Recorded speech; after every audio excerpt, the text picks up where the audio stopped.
The president of Venezuela, Nicolás Maduro, denounced the United States for its plan to steal CITGO. The 8th Summit of the Community of Latin American and Caribbean States, CELAC, will be held in St. Vincent and the Grenadines. A leading opponent of Chad's ruling junta chief has died in an army's assault on his party headquarters ahead of a May election.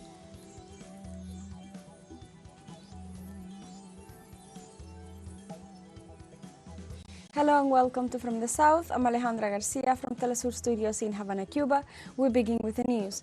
In Venezuela, social and political organizations mobilized on Thursday to commemorate the 20 years of the anti-imperialist declaration of Commander Hugo Chávez.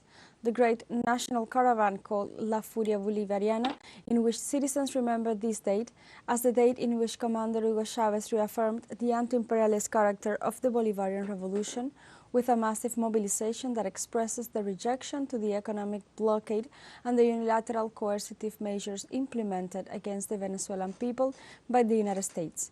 The great national caravan of the Bolivarian rage is inspired in the thought and action of Commander Hugo Chávez, who on February 29, 2004, reaffirmed that his government would follow the anti-imperialist vision left as legacy by the liberator Simón Bolívar. Let's hear a bit of that speech.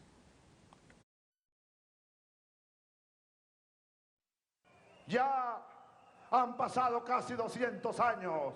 Almost 200 years have passed since the last alert made by the great leader, the great visionary, that was Simón Bolívar. 200 years later, here we are gathered in the Bolivarian Caracas to continue saying no to the United States interventionism in our land. The president of Venezuela, Nicolás Maduro, denounced the United States for its plan to steal CITGO. The denunciation of the Venezuelan president took place in the midst of a great popular mobilization in commemoration of the 20th anniversary of the anti-imperialist declaration of Commander Hugo Chávez. Likewise, the Venezuelan head of state denounced that the plan seized by Argentina and the United States from the Venezuelan state company teleSUR was crushed in American territory. In view of this fact, President Nicolás Maduro affirmed that the North American empire has a plan to destroy CITGO, a subsidiary of the state-owned Petróleos de Venezuela.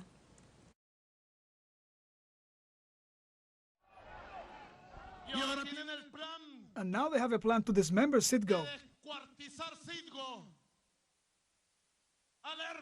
Alert, alert! They kidnapped CITGO. They are denying us the right to defense in the Gringos courts.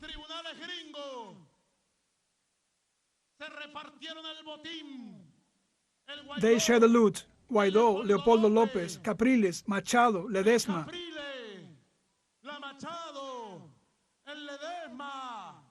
They share a loot of billions of dollars.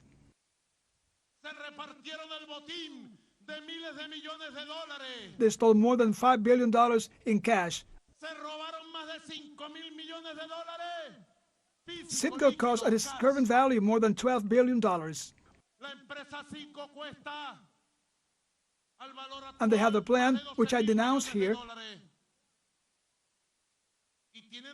to steal and dismember CITGO within a few days in revenge against the people of Venezuela. President Nicolás Maduro denounced the government of Joe Biden for scrapping the seized Conviasas teleSUR aircraft. Yesterday evening at night, we were informed of a vile criminal outrageous act in Miami Airport in Florida.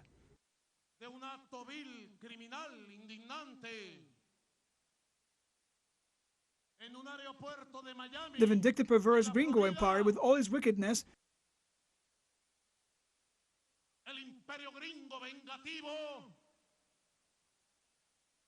proceeded to scrap the teleSUR plane.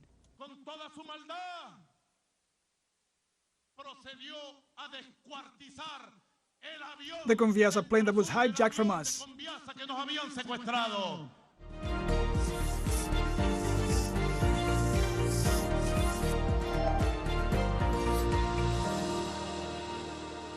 The 8th Summit of the Community of Latin America and Caribbean States will be held in St. Vincent and the Grenadines. The main objective of the Dialogue Forum is to deepen political, economic, social and cultural integration and consolidate the bonds of solidarity and cooperation among the 33 member countries. Ralph Gonsalves, Prime Minister of St. Vincent and the Grenadines, has welcomed leaders arriving in the country. Among the first to reach Kingstown are the President of Brazil, Luis Inácio Lula da Silva, and the Prime Minister of Antigua and Barbuda, Gaston Brown. Also the Prime Minister of Barbados, Mia Mottley, the Cuban President, Miguel Díaz-Canel, and the Secretary General of the United Nations, Antonio Guterres, are already on the nation island.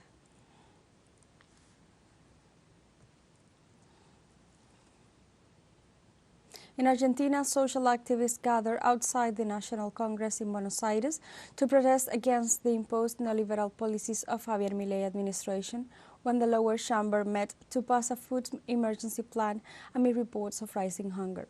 Thousands of citizens remain on the streets to reject the economic policies that aim at privatization and the end of social programs. These policies are being promoted by the government of Javier Milei, including the rise up of public transportation fees and the blockade to help for community soup kitchens. Protesters reject these neoliberal adjustments, measures that cause the rise of inflation, trying to make a call on a government that stands still at the face of the needs of the citizens. The President of Mexico, Andrés Manuel López Obrador, inaugurated on Thursday an important section of the Cancún-Playa del Carmen Mayan train, two tourist poles of transcendence for the country's economy. The morning conference was held at the Cancún airport station of the Mayan train, located on the Chichen Itza-Tulum highway in the state of Quintana Roo, from where the Mexican president made the tour along the Iron Road after his traditional press conference. López Obrador praised the Cancún area, which is visited every year by 20 million Mexicans, not counting foreigners. AMLO explained that the Mayan train will solve the problems of transferring visitors to that zone, but he specified that the main objective is to make known the culture of the natives in the deep Mexico and to unite all the Mayan zones of the Mexican southeast. Let's take a short break, but remember you can join us on TikTok at teleSUR English, where you will find news in different formats, news updates, and more. Other stories coming up, stay with us.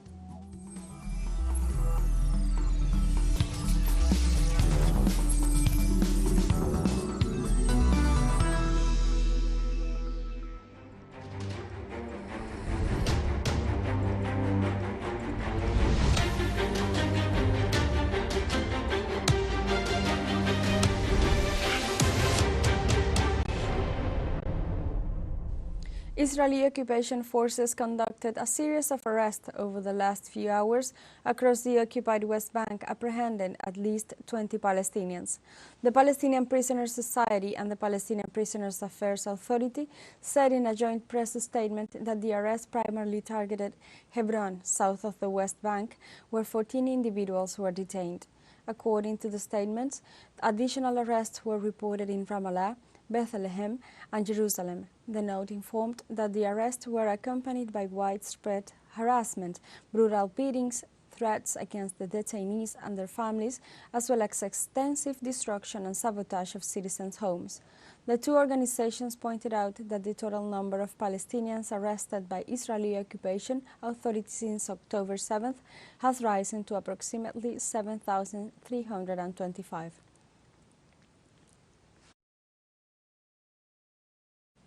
In Palestine, the government denounced the Israeli regime plans to expand and deepen Jewish settlements in the occupied territories while increasing aggressions against the Gaza Strip. The Ministry of Foreign Affairs and Expatriates criticized in a statement that the Israeli right-wing in power exploits the global concerns over the genocidal war against the people in Gaza to further its colonial aims in the occupied West Bank, including East Jerusalem. In this regard, they warned about Benjamin Netanyahu's government's new plan to build a new settlement east of the city of Bethlehem. They also denounced colonialism in all its forms and the armed attacks against Palestinian citizens, including children.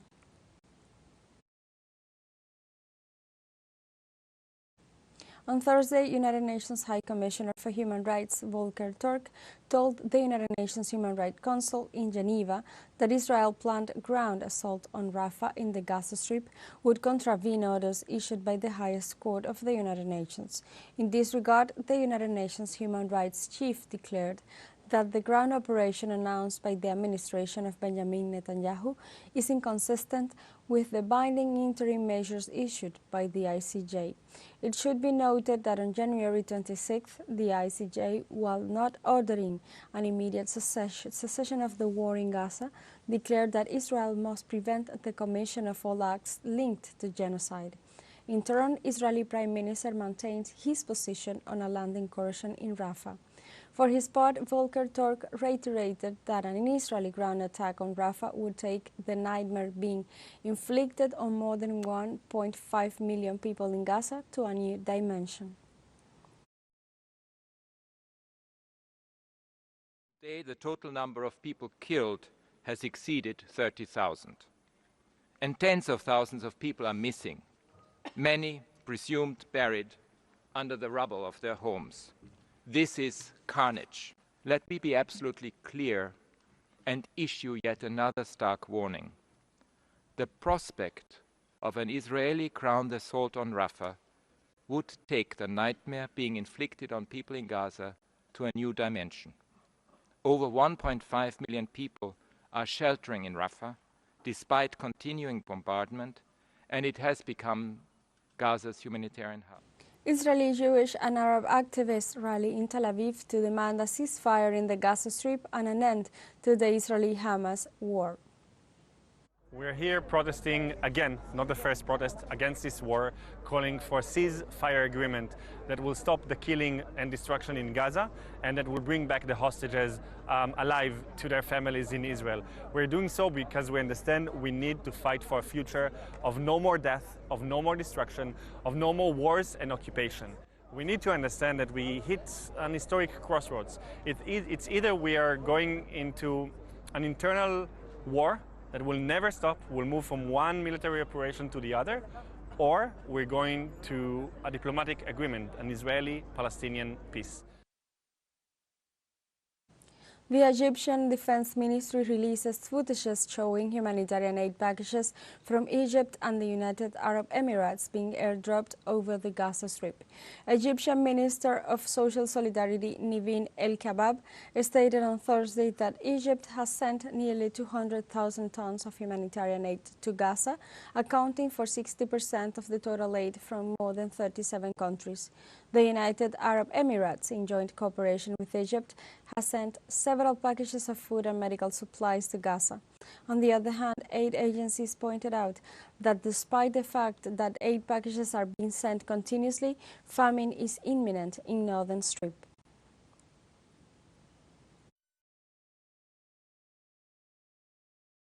On Thursday, Sudanese Army Chief Abdel Fattah al-Burhan met with Egyptian President Abdel Fattah al-Sisi in Cairo. According to a statement issued by the Sudanese Ruling Sovereignty Council, during the joint bilateral talks, they discussed ways to strengthen the relations between their nations, as well as the issue of de-escalation of the situation in Sudan. It should be noted that this meeting takes place in a context where the war in Sudan between the army and paramilitary rapid support forces is entering its 11th month. According to United Nations experts, the war has killed tens of thousands of people, including up to 15,000 in the city of West Darfur, and has also devastated the economy, destroyed infrastructure, and forced more than 8 million people to flee their homes. We have a final short break coming up, but before we invite you to join our WhatsApp community for our English-speaking audience, you can scan the QR code on screen to join directly and share the link to reach more people. Constant news coverage of Latin America and the Caribbean, as well as the rest of the world. Stay connected.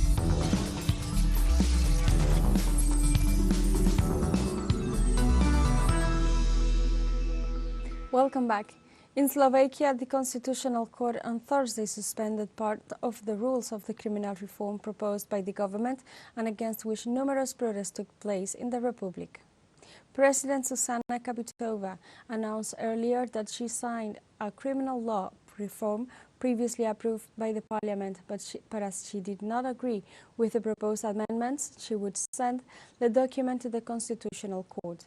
In early February, the parliament supported the criminal law reform suggested by the government, against which there were periodically numerous protests in the country since the end of 2023. The novelties foresee the mitigation of penalties for some economic, corruption and patrimonial crimes and the liquidation of the Special Prosecutor's Office. The opposition indicated that the later proposal was due to the government's desire to stop investigating politically sensitive cases. A leading opponent of Chad's ruling junta chief has died in an army assault on his party headquarters ahead of a May election. The assault took place the day after Chad announced it would hold a presidential election on May 6th, ending 3 years of junta rule when Déby Itno took power after his father was killed fighting rebels. 49-year-old Yaya Dilo Jerou, who led the opposition Socialist Party Without Borders, had been accused of leading an attack against the offices of the Internal Security Agency overnight on Tuesday to Wednesday. Later, internet access was cut in the capital and the army carried out an assault on the party's main office with automatic weapons. According to government spokesman Abderrahman Koulamala, Dilo died on Wednesday where he had retreated at the headquarters of his party.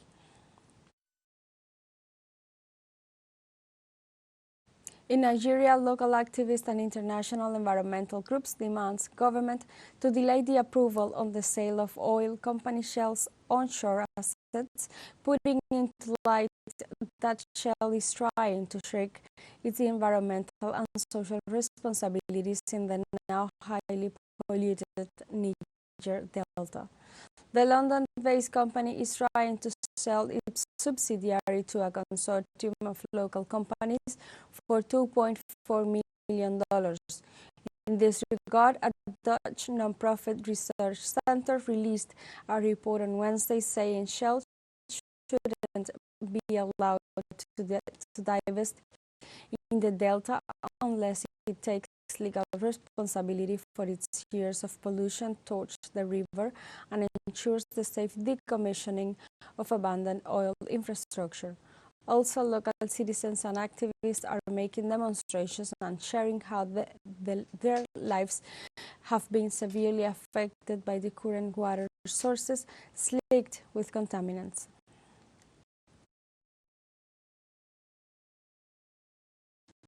The people of Iran prepare to cast their vote in the parliamentary elections and to choose the members of the Council of Experts.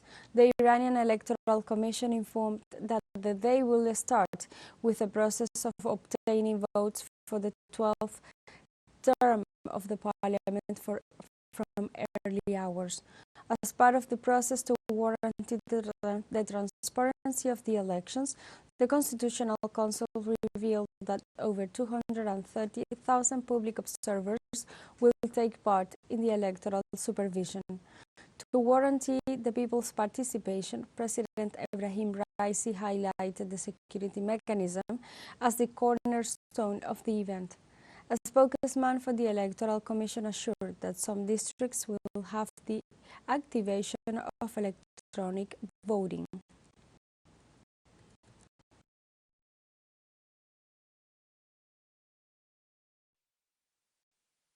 En las elecciones